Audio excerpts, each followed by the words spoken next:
Hey everyone, welcome back to the library. It's time for another Tabletop Tuesday, and this week I'm going over a classic adventure from the early days of Dungeons & Dragons.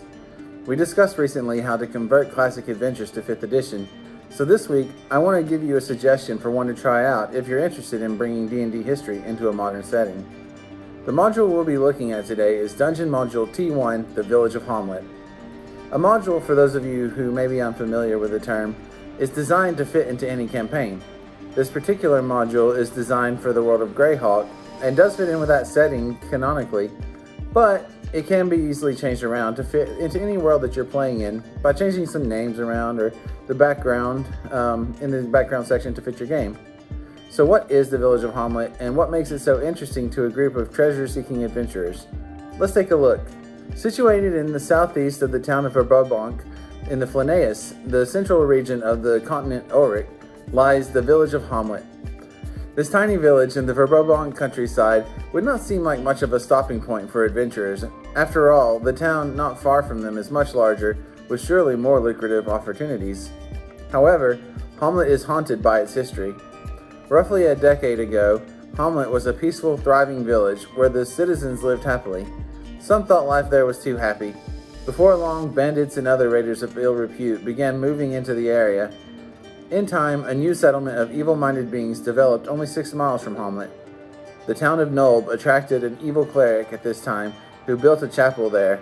The wicked denizens began to contribute their ill-gotten gains to the perverse chapel, and it began to grow into a fortified temple.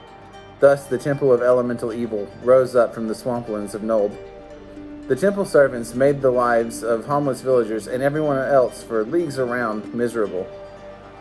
As they grew in power and began subjugating the lands around the temple, their hubris would be their downfall. The cities to the north rode out against the temple in order to rescue the lands under its shadow. In their overconfidence, the servants of the temple rode out to meet the armies of good in battle and were ultimately routed. Those not slain were scattered abroad.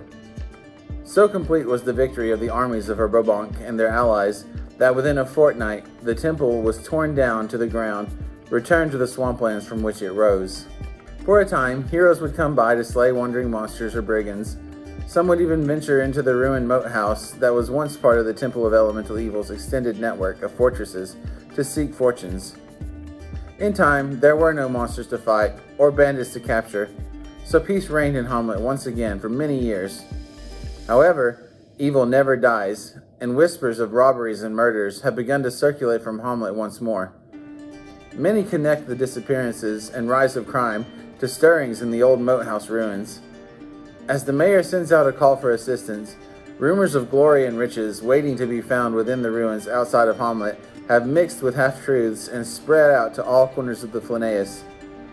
Once more, groups of hopeful treasure seekers have arrived in droves to the sleepy village of Hommlet, using the local inn as a base of operations during their excursions to the ruins of the moat house and the old temple. Your party is included in these new faces as they make their way into the quiet, seemingly uninteresting village.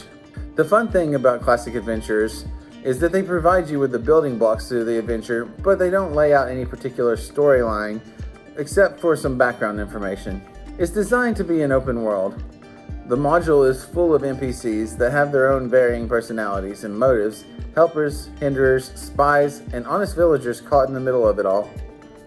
The story unfolds as your players interact with the villagers and other adventurers, and even if you run this module multiple times with different groups, the adventures, though set in the same locale, will play out differently.